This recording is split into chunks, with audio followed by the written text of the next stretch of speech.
Assalamualaikum warahmatullahi wabarakatuh. Saya Nadia Salsabila Az-Zahra, nomor absen 29, akan menjelaskan mengenai fase kolonialisme dan imperialisme di Indonesia, mulai dari VOC sampai ke politik etis. Langsung saja ya ke yang pertama, yaitu VOC. VOC adalah singkatan dari Verenigde Indische Compagnie, yaitu Kongsi Dagang Belanda di Indonesia. Yang pertama, latar belakang VOC adalah dimulai dari para pedagang Belanda satu sama lain bersaing untuk meraup keuntungan yang berlimpah. Saat itu, Belanda sedang perang melawan Perancis dan Spanyol. Sehingga pemerintah Belanda ingin menyatukan para pedagang Belanda yang bersaing dalam satu kongsi dagang. Karena mereka percaya ini akan menjadi senjata ampuh dalam militer dan ekonomi. Atas prakarsa Prince Maurits, VOC resmi didirikan pada 20 Maret 1602 di Amsterdam, Belanda. Nah, VOC dikelola oleh 17 orang atau Dewan 17 yang sering disebut Heren 17. Tujuan dari VOC adalah menghindari persaingan antar pedagang Belanda, mengatasi persaingan dengan pedagang Eropa dan lainnya, dan menguasai dan memonopoli perdagangan rempah-rempah di Indonesia. VOC awalnya hanyalah kongsi dagang, namun lama-kelamaan mereka bertindak seperti negara atau wakil pemerintahan Belanda di Indonesia. VOC juga mendapat hak istimewa, yaitu hak oktroy. Nah, hak oktroy itu terdiri dari yang pertama hak mencetak uang sendiri, yang kedua hak memelihara angkatan perang, yang ketiga hak memerintah daerah yang diduduki, dan yang keempat hak melakukan perjanjian dengan raja. Dan yang kelima, hak memonopoli perdagangan rempah. Kebijakan dari VOC yaitu yang pertama pelayaran hongi, yang kedua kontingenten atau bayar pajak dalam bentuk hasil bumi, yang ketiga ekstirpasi atau menebang tanaman agar tidak kelebihan. Nah, lalu diangkatlah tokoh bernama Peter Both sebagai gubernur VOC. Cara VOC menjalankan kekuasaan yang pertama yaitu kontingenten. Yang kedua, Verplichte Leverantie atau kewajiban menyerahkan pajak di daerah yang tidak dikuasai VOC. Yang ketiga, Priangerstelsel atau penanaman kopi daerah Priangan. Dan yang keempat, menjalin kerjasama dengan pemerintah tradisional untuk mempermudah penaklukan wilayah. Meski maju dengan cukup pesat dan baik, VOC akhirnya runtuh karena banyak hutang, yaitu tahun 1673. Lalu penurunan pendapatan karena membiayai perang dan sistem feodalisme. Lalu Dewan 17 atau Heren 17 banyak bergaya hidup mewah. Akhirnya VOC sebagai perusahaan yang maju dikenal perusahaan yang tenggelam karena korupsi. Lalu tanggal 31 Desember 1799, VOC resmi bubar. Yang kedua yaitu kekuasaan Republik Bataaf di Indonesia. Awal tahun 1765, pasukan Perancis menyerbu Belanda. Muncul kelompok dari Perancis yang dinamakan Kaum Patriot.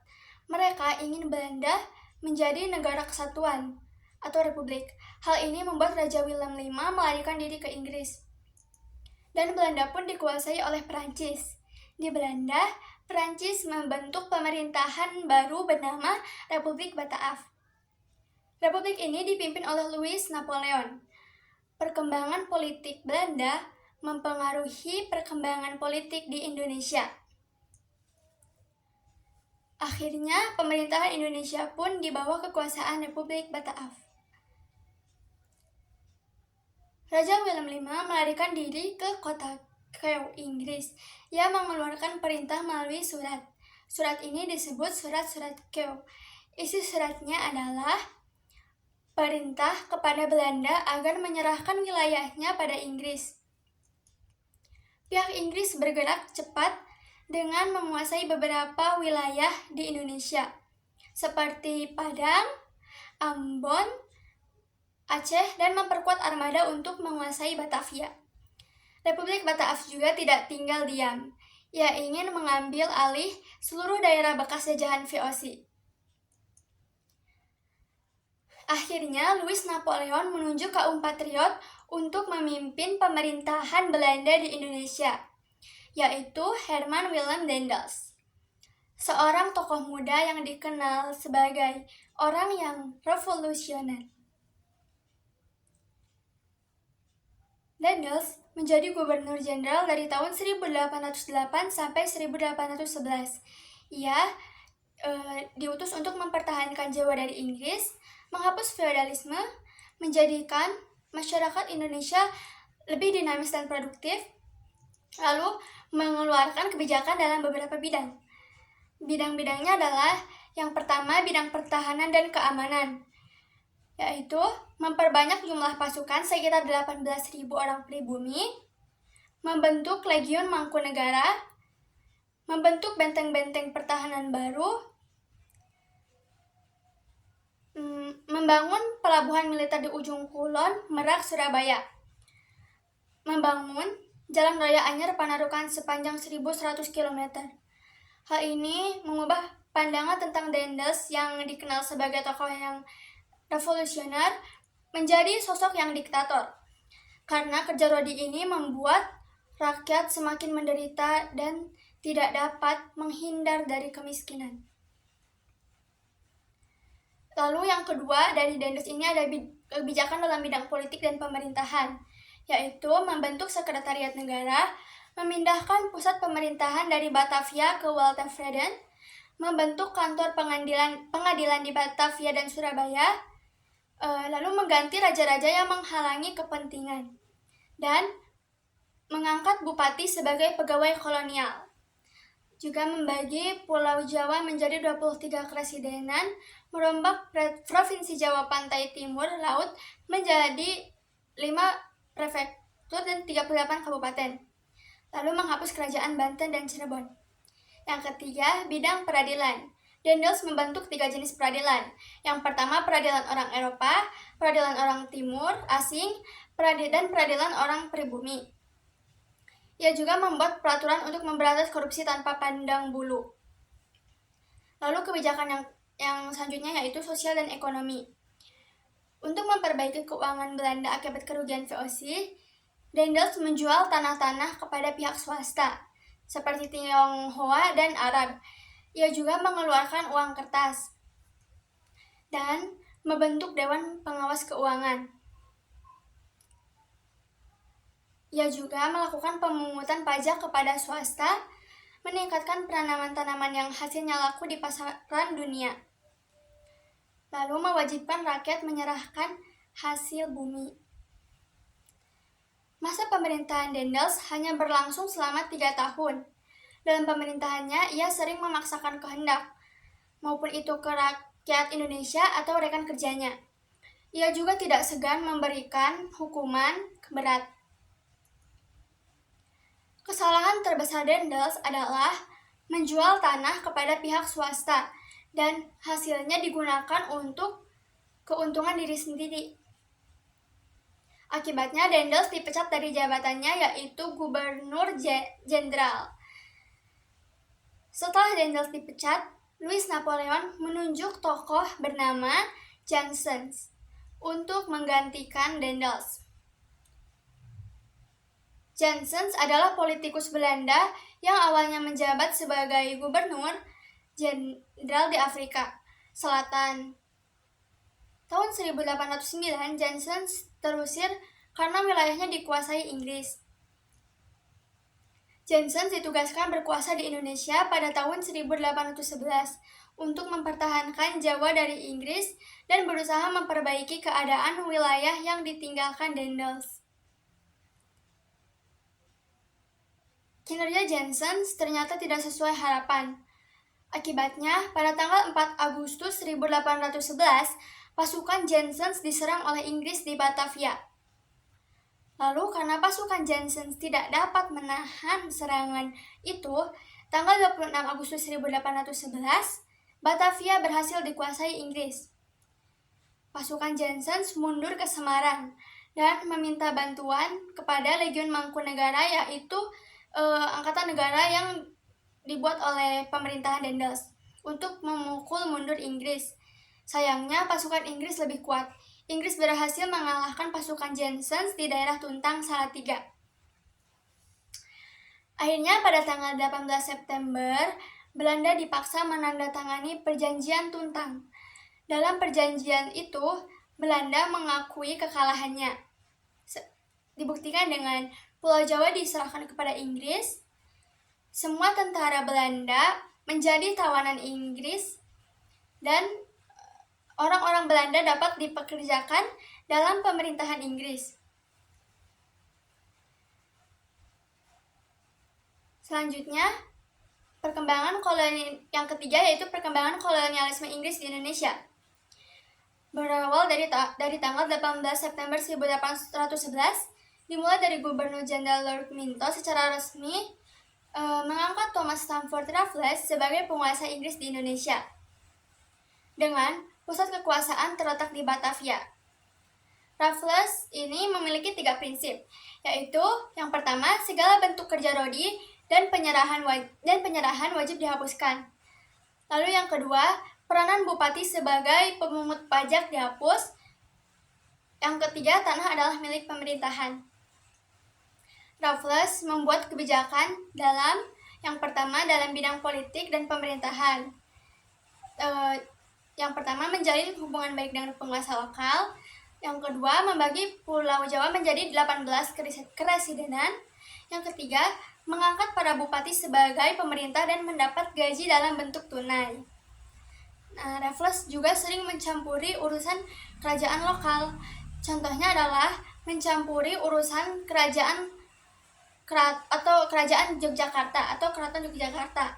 Raffles ini mengirim pasukan dari Inggris untuk menyerang Keraton Yogyakarta untuk menurunkan tahta Sultan Hamengkubuwono II yang dianggap akan menjadi penghambat kekuasaan Inggris di Indonesia.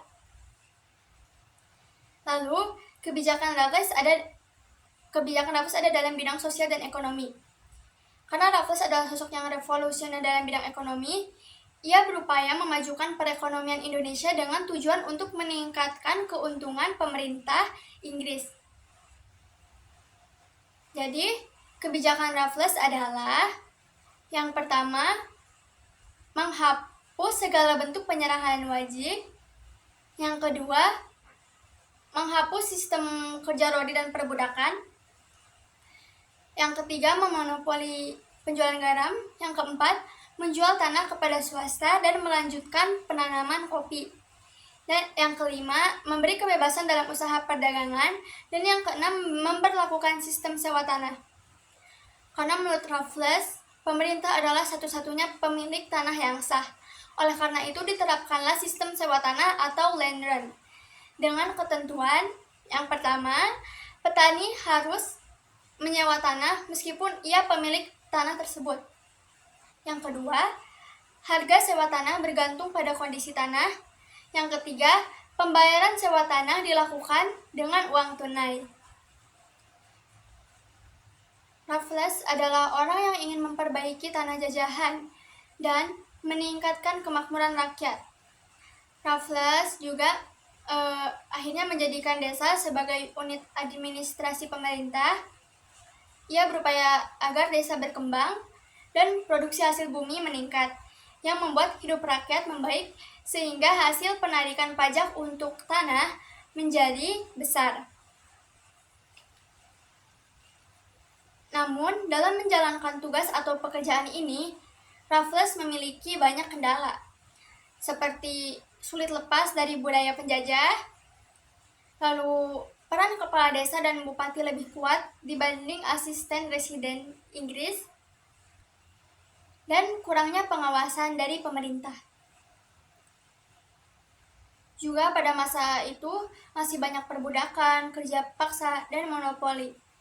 Sehingga Raffles kurang berhasil mengendalikan tanah jajahan sesuai dengan keinginannya. Yang artinya, pada saat itu masa pemerintahan Raffles tidak ada perubahan, dan rakyat Indonesia tetap menderita. Meski memberikan efek negatif kepada rakyat, ada hal positif dalam pemerintahan Raffles.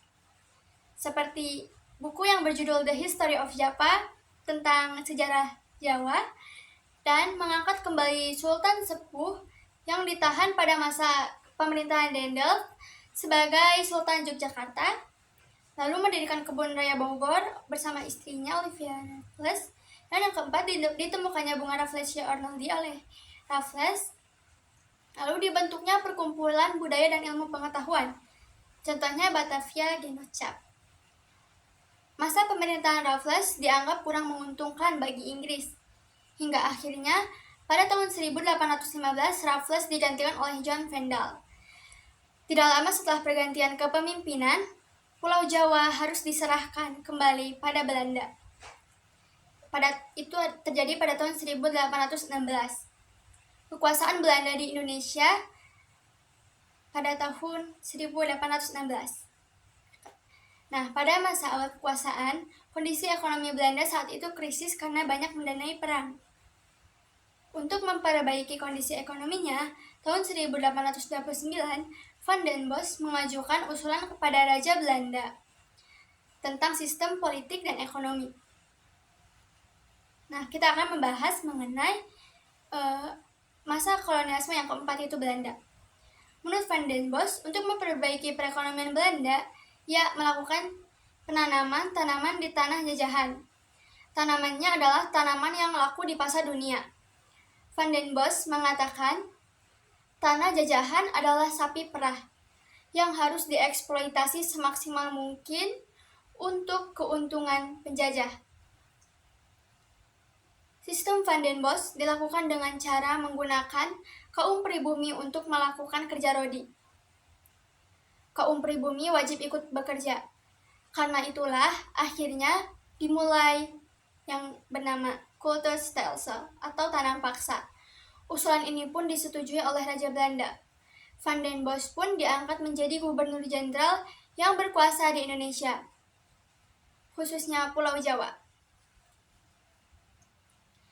Sistem tanam paksa adalah sistem yang mewajibkan para petani pribumi untuk menanam tanaman yang dapat diekspor di pasaran dunia. Dalam ketentuan Lembaran Negara tahun 1834 nomor 22, petani harus menyediakan 1/5 luas tanah miliknya dan tanah yang digunakan bebas pajak. Lalu hasil panen wajib diserahkan kepada pemerintah. Juga pekerjaan diawasi penguasa pribumi. Dalam sistem ini, peran penguasa pribumi sangat penting, yaitu sebagai penghubung dengan pemerintah dan sebagai penggerak petani. Para penguasa ini mendapatkan bonus atau kultur prosenten. Semakin besar hasil bumi yang diperoleh, semakin besar juga bonus yang diperoleh. Sehingga para penguasa pribumi memaksa petani menanam sebanyak-banyaknya untuk mendapatkan bonus, banyak bonus juga. Banyak penyelewengan dalam sistem tanah, di mana dalam ketentuannya ada mengenai bahwa tanah untuk tanam paksa harus kurang dari 1/5 luas tanah petani. Namun dalam pelaksanaannya malah besar dari 1/5 luas tanah petani, bahkan lebih dari setengah luas tanah dijadikan sebagai tanam paksa. Dalam pelaksanaannya, sistem tanam paksa umumnya tidak sesuai dengan ketentuan. Dibuktikan dari luas tanah, waktu penanaman, dan lain-lain. Sistem tanah paksa membawa penderitaan kepada pribumi. Maka ini melanggar hak asasi manusia. Namun Belanda mendapatkan keuntungan yang sangat banyak. Sejak tahun 1831 sampai 1877, Belanda mendapat 832 juta gulden. Karenanya utang-utang VOC lunas dan benteng pertahanan dibangun kembali. Sistem tanam paksa memang memperbaiki perekonomian Belanda. Namun pelaksanaannya yang tidak manusiawi menimbulkan pro dan kontra di kalangan elit politik Belanda. Kelompok yang kontra adalah kelompok liberal dan kelompok yang pro adalah kelompok konservatif. Tahun 1860, terbitlah 2 buku yang membantu pemberhentian tanam paksa. Yang pertama yaitu buku Swicker Contracten oleh Francis van der Voort dan Max Havelaar oleh Edward Doisdekker atau Multatuli. Karena buku inilah, sistem tanam paksa akhirnya dihapus dan digantikan dengan sistem ekonomi liberal, yaitu kegiatan ekonomi di tanah jajahan. Kegiatan ekonomi ini diberikan kepada pihak swasta. Sistem ini dinamakan sistem usaha swasta. Sistem ini tetap membuat rakyat menderita, karena masih ada kerja rodi untuk membangun jalan raya, jembatan, jalur kereta, saluran irigasi, dan benteng untuk kepentingan roda perekonomian Belanda. Rakyat juga masih harus membayar pajak dan hasil pertanian. Sedangkan pajak dan hasil pertanian pun menurun. Selanjutnya saya akan menjelaskan mengenai politik pintu terbuka. Politik pintu terbuka adalah kebijakan politik di mana perekonomian Indonesia dibuka kepada pihak swasta untuk mendorong pertumbuhan ekonomi dan meningkatkan kesejahteraan. Latar belakang politik pintu terbuka adalah penyimpangan tanam paksa yang membawa penderitaan rakyat, lalu berkembangnya paham liberalisme sebagai akibat dari revolusi Prancis dan revolusi industri. Selanjutnya, kemenangan kaum liberal dalam parlemen Belanda. Pengusaha-pengusaha Belanda ingin menanamkan modalnya di Indonesia. Dan adanya Traktat Sumatera pada tahun 1871 yang memberikan kebebasan bagi Belanda untuk meluaskan wilayahnya. Kebijakan politik pintu terbuka yaitu sistem tanam paksa dihapuskan pada tahun 1870. Ekonomi diserahkan kepada pihak swasta. Masuk investor asing dari Eropa, Cina, dan lain sebagainya.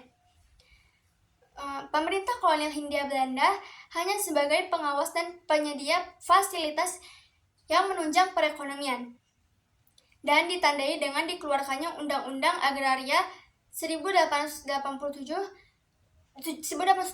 dan Undang-Undang Gula 1870. Undang-Undang Agraria tahun 1870 isinya yaitu masyarakat adat diberikan hak atas tanah dan menyewakannya kepada pengusaha swasta.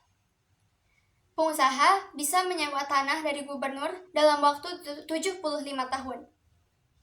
Dan Undang-Undang Gula 1870 isinya perusahaan-perusahaan gula milik pemerintah akan dihapus secara bertahap.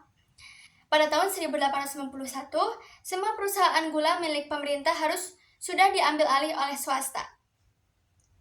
Nah, pelaksanaan politik pintu terbuka dilakukan dengan adanya perkebunan tembakau yang berada di Delhi, Sumatera Utara. Lalu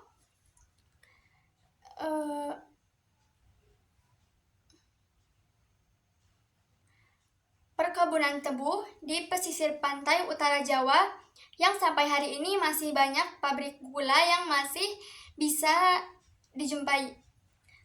Lalu perkebunan kina di Jawa Barat, perkebunan karet di Palembang, perkebunan kelapa sawit di Sumatera Utara, perkebunan teh di Jawa Barat dan Sumatera.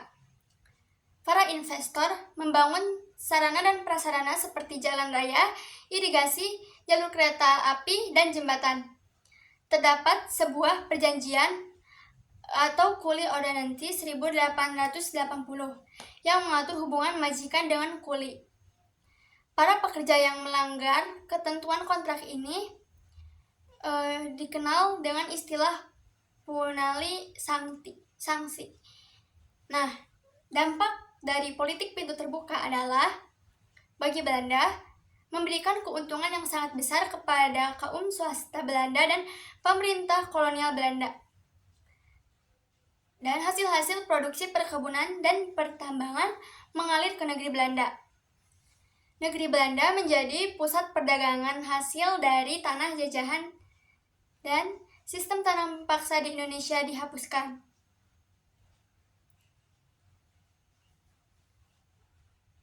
Penduduk hidup dalam kemiskinan. Bagi Indonesia, penduduk hidup dalam kemiskinan.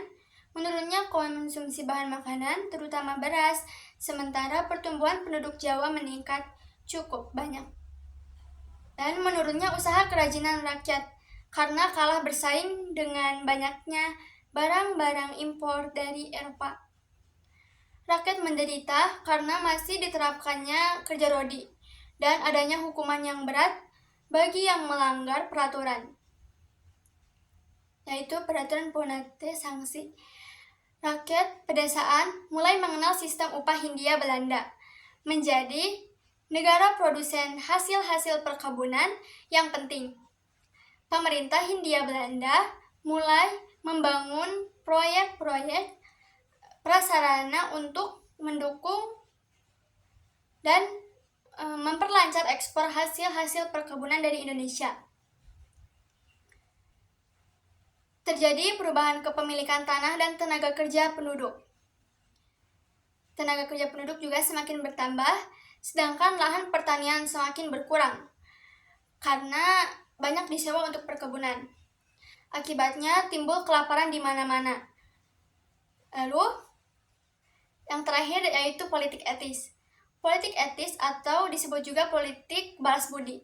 Latar belakang politik ini adalah kemakmuran yang dialami Belanda dan kemiskinan yang menimpa bangsa Indonesia. Politik etis ini dicetuskan oleh Theodor van Deventer dan Peter Brushoff. Van Deventer menerbitkan artikel yang berjudul Utang Kehormatan dalam jurnal The Gates pada tahun 1899. Van Deventer menyusun program yang perlu dilaksanakan di Indonesia dalam rangka membalas budi. Caranya dengan meningkatkan kehidupan bangsa Indonesia. Pada 17 September 1901, Ratu Wilhelmina menerapkan politik etis. Program dari politik etis ini yang pertama ada dalam bidang edukasi, yaitu pendidikan dengan membuka sekolah-sekolah model barat. Dan diharapkan lahir kesetaraan dan emansipasi. Yang kedua dalam bidang irigasi, yaitu pembangunan sarana dan prasarana pertanian. Membangun sarana irigasi dan subsidi untuk industri dan kerajinan pribumi. Yang ketiga dalam bidang emigrasi, yaitu melakukan program perpindahan keluar Jawa ke Suriname dan tujuan untuk memeratakan jumlah penduduk. Namun dalam politik etis juga ada penyimpangannya, seperti dalam bidang edukasi, mereka menggunakan edukasi untuk agar mendapatkan tenaga kerja yang terdidik yang upahnya rendah. Juga terdapat diskriminasi dalam pendidikan. Dalam bidang irigasi, mereka hanya mengairi perkebunan-perkebunan Belanda. Dalam bidang imigrasi, bukan untuk memeratakan penduduk, akan tetapi untuk memenuhi tenaga kerja di perkebunan luar Jawa. Nah, sekolah-sekolah yang didirikan oleh dalam politik etis adalah pembangunan sekolah yang memunculkan kaum terpelajar, sekolah angka 1 dengan pelajaran membaca, menulis, dan berhitung diperuntukkan hanya untuk anak pegawai negeri dan orang kaya.